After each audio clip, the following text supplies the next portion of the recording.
Hai, saya El, dan ini adalah Talk Komputer episode ke-51, Kejanggalan Video Gus Samsudin yang melawan pesulap merah.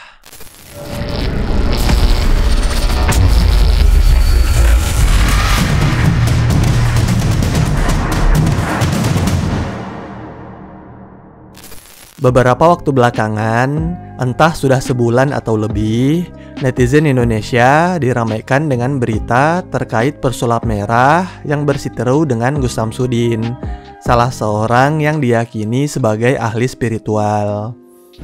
Perseteruan yang awalnya sederhana ini makin lama makin melebar setelah polisi ikut dilibatkan dalam upaya penyelesaiannya. Sejak awal mengikuti pemberitaan terkait pesulap merah dengan Gus Samsudin ini, tidak sedikit komentar yang masuk ke channel Pace Komputer dengan berbagai redaksi yang intinya meminta membahas hal ini. Saya pribadi sejujurnya tidak begitu tertarik membahas hal tersebut karena melibatkan sosok yang dianggap ahli agama oleh segelintir orang dan ada kemungkinan pembahasan saya dipelintir dan ditanggapi berbeda seperti zaman membongkar settingan YouTuber horor. Namun makin kesini, saya melihat perseteruan ini tidak kunjung menemukan titik terang dan makin hari makin melebar. Hingga puncaknya identitas KTP pesulap merah yang harusnya merupakan privasi disebar oleh pengacara Gus Samsudin. Dalam video ini, saya akan membahas beberapa hal. Pertama, bagaimana kronologis perselisihan antara pesulap merah dan Gus Samsudin. Kedua, apa saja kejanggalan yang ada dalam video Gus Samsudin. Dan terakhir, bagaimana cara termudah menyelesaikan perseteruan antara keduanya. Oke, mari kita bahas.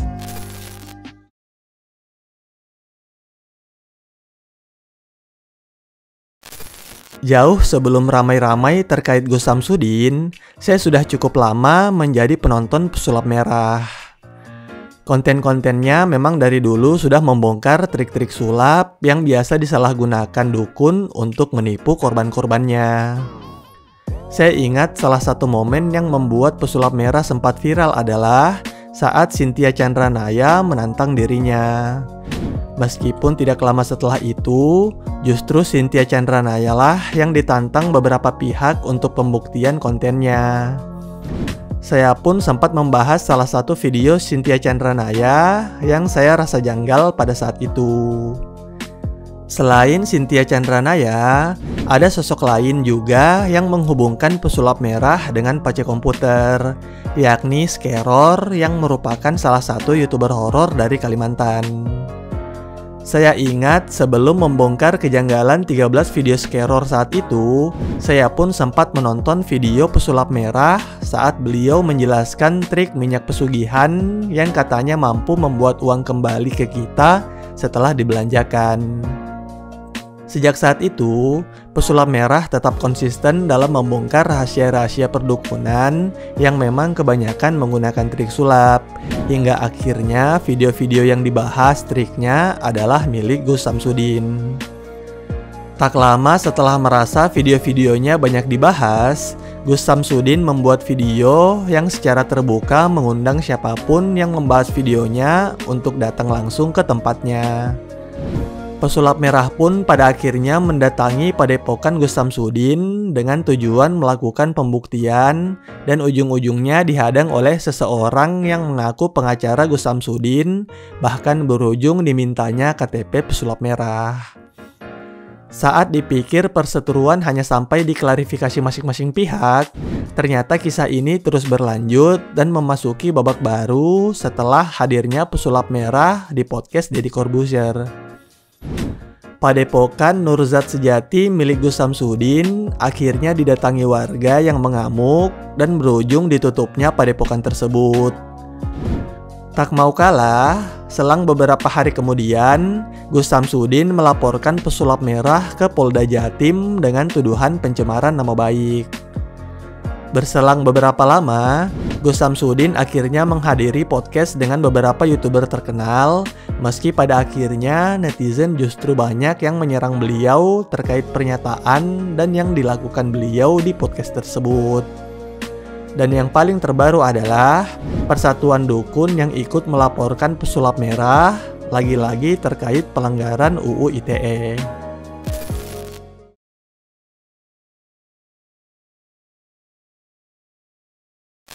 Sebelum masuk ke pembahasannya, saya akan membuat beberapa disclaimer terlebih dahulu.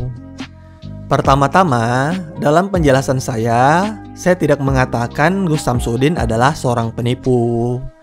Saya semata-mata hanya menjabarkan bagian-bagian yang janggal dalam video Gus Samsudin menurut pengamatan saya. Yang janggal menurut saya bisa jadi biasa saja di mata kalian, sehingga kembali lagi anggap semua ini hanya perasaan saya saja. Saya pun membatasi pembahasan saya dalam aspek-aspek yang masih bisa diamati, sehingga fenomena seperti kesurupan, penampakan, dan sejenisnya tidak akan saya bahas. Termasuk beberapa video yang dicurigai menggunakan alat sulap seperti tisu terbakar, batu getar, keris petir, dan sejenisnya juga tidak dibahas di sini. Dan kalian dapat menonton penjelasannya di channel Pesulap Merah dan channel lainnya. Secara garis besar, ada 3 topik utama yang akan saya bahas kejanggalannya. Pertama, terkait video yang melibatkan kekebalan. Kedua, video terkait pengobatan santet menggunakan media kelapa.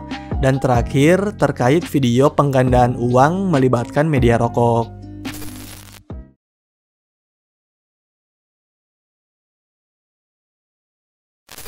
Jika menyimak video-video di channel Gus Samsudin, ada banyak video yang memperlihatkan kesaktian Gus Samsudin yang lolos dari maut, termasuk saat senjata tajam menembus lehernya.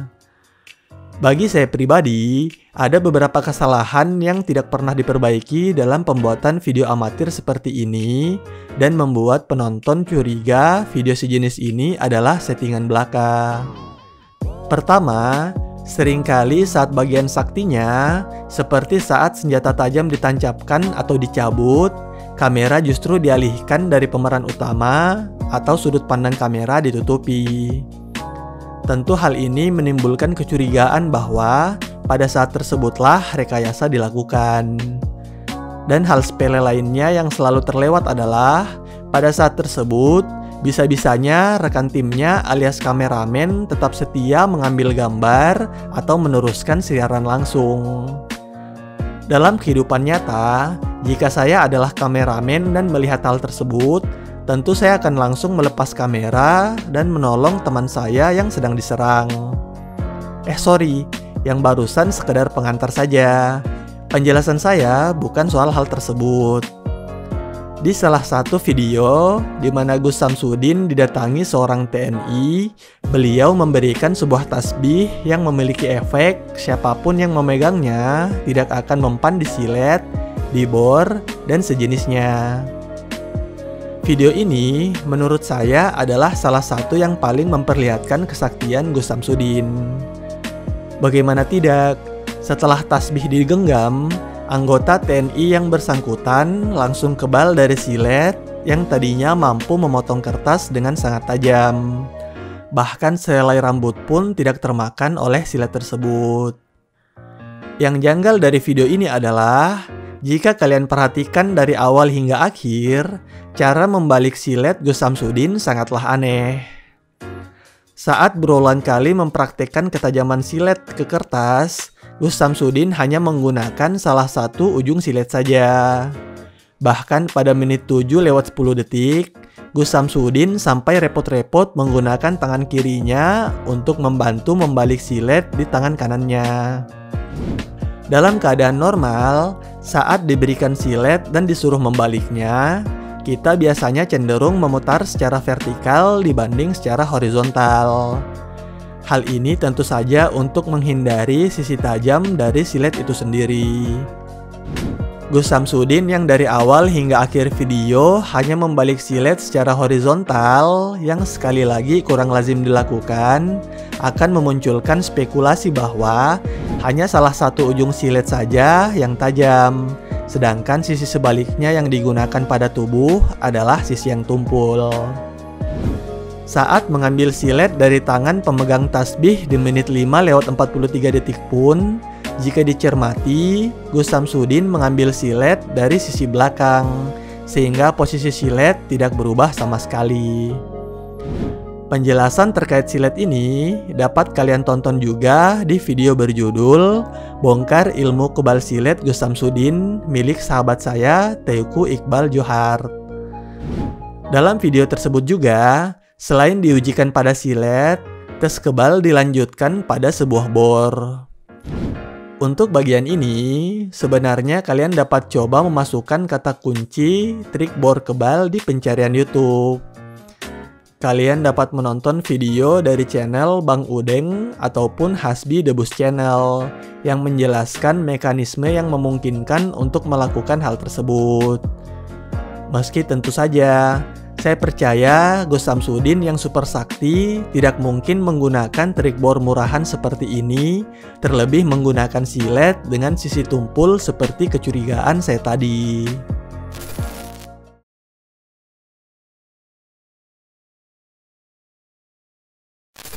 Jika ada satu konten yang paling banyak dibahas dari channel YouTube Gus Samsudin adalah video terkait pengobatan santet menggunakan media kelapa.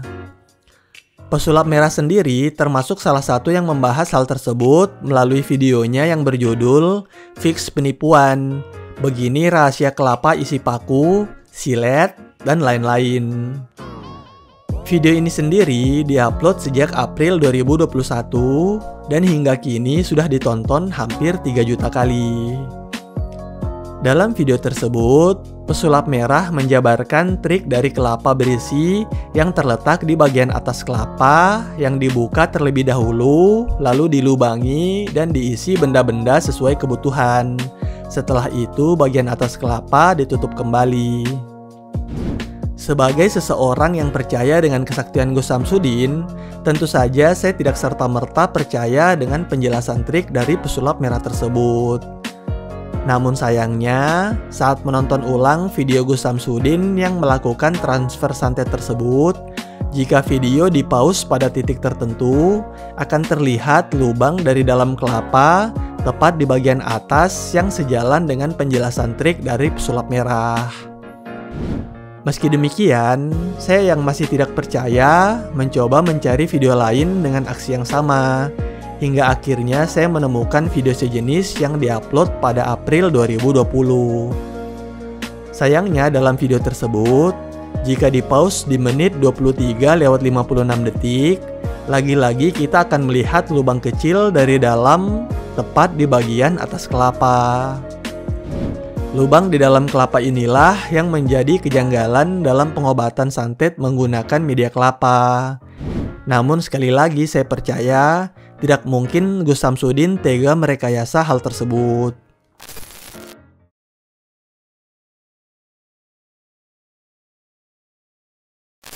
Sakti dalam hal kebal benda tajam, biasalah.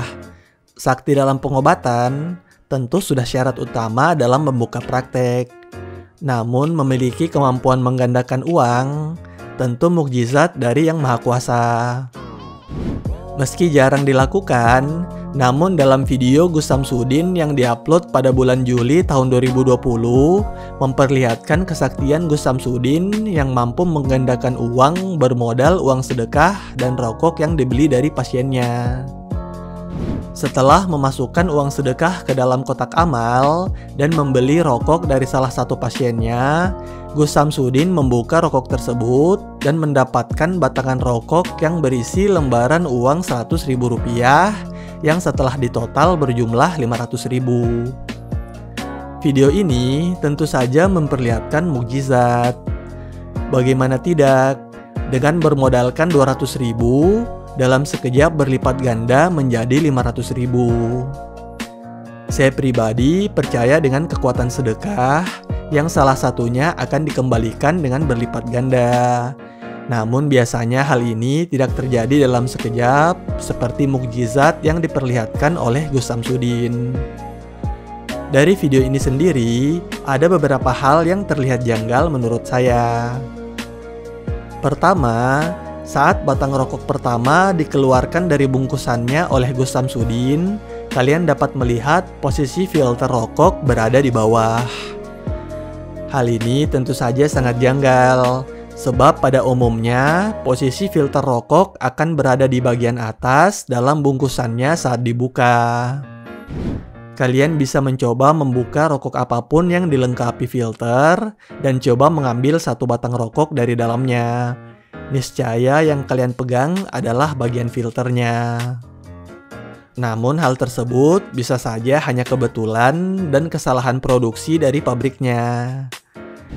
Kejanggalan lainnya adalah untuk memperlihatkan bahwa uang yang berlipat ganda adalah uang sedekah di awal, Gus Samsudin menandai uang tersebut dengan tulisan Mbak sebelum memasukkannya ke kotak amal.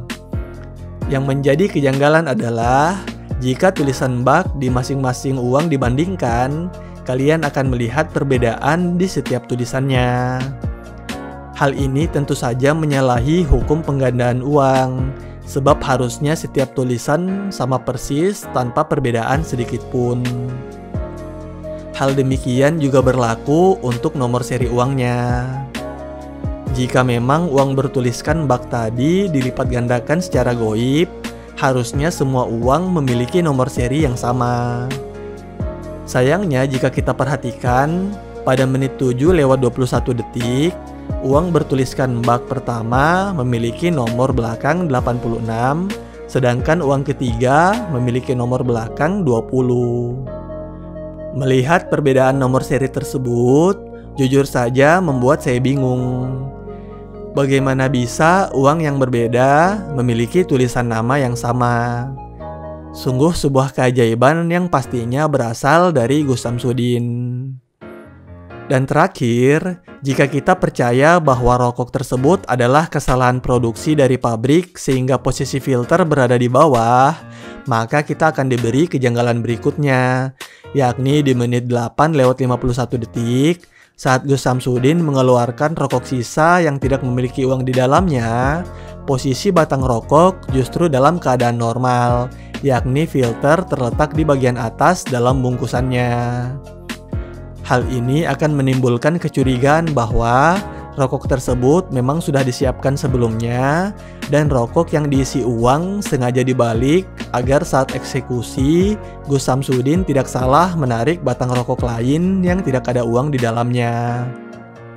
Namun sekali lagi, hal di atas hanya kecurigaan beberapa netizen semata dan saya hanya mencoba melihat dari sudut pandang mereka. Saya pribadi tentu saja percaya bahwa Gus Samsudin memang sakti dan mampu menggandakan uang secara ajaib hanya bermodalkan rokok satu bungkus.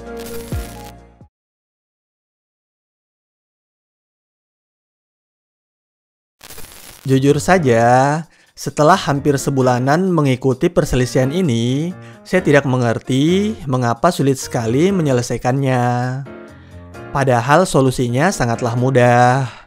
Gus Samsudin hanya perlu menentukan waktu dan tempat, kemudian mengundang pesulap merah dan media yang siap meliput, lalu melakukan pembuktian bahwa segala yang ia lakukan tidak mengandung trik di dalamnya.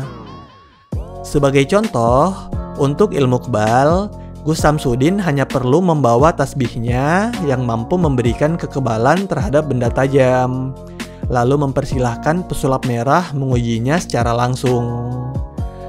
Tentu saja alat tajam yang digunakan disiapkan sendiri oleh pesulap merah untuk menghindari kecurigaan terkait alat tersebut. Jika ternyata Gus Samsudin terbukti kebal dari benda tajam yang dibawa pesulap merah, tentu saja seluruh dunia harus mengakui bahwa Gus Samsudin memang sakti. Contoh lainnya adalah pengobatan santet menggunakan media kelapa. Dalam pembuktian ini, Gus Samsudin dapat mencari pasien yang terkena santet untuk dirinya sembuhkan menggunakan media kelapa. Hanya saja karena harus membuktikan bahwa tidak ada trik dalam pengobatannya, tentu kelapa yang digunakan disediakan sendiri oleh pesulap merah. Jika kelapa yang sudah dibawa oleh pesulap merah tersebut memang berisi paku, silet, dan lain-lain saat dibuka setelah pengobatan, Tentu pesulap merah dan masyarakat harus mengakui bahwa metode pengobatan Gus Samsudin benar adanya dan tidak melibatkan trik seperti yang dituduhkan banyak pihak kepadanya. Hal ini juga berlaku untuk penggandaan uang bermodalkan spidol dan rokok. Pesulap merah wajib menyiapkan rokok minimal 1 slop agar saat uangnya dilipat gandakan dan menjadi 5 juta, bisalah disedekahkan sebagian ke rekening pace komputer. Kurang lebih demikianlah kejanggalan dalam beberapa video Gus Samsudin dan solusi untuk menyelesaikan perselisihannya dengan pesulap merah. Saya pribadi tidak akan ikut campur dengan kecurigaan netizen terkait hal lain, semisal penarikan benda goib yang beberapa kali ditemukan kejanggalannya, termasuk saat Gus Samsudin berada di studio Dr. Richard Lee dan terlihat salah satu kru yang dicurigai sudah menaruh benda goib tersebut sebelumnya.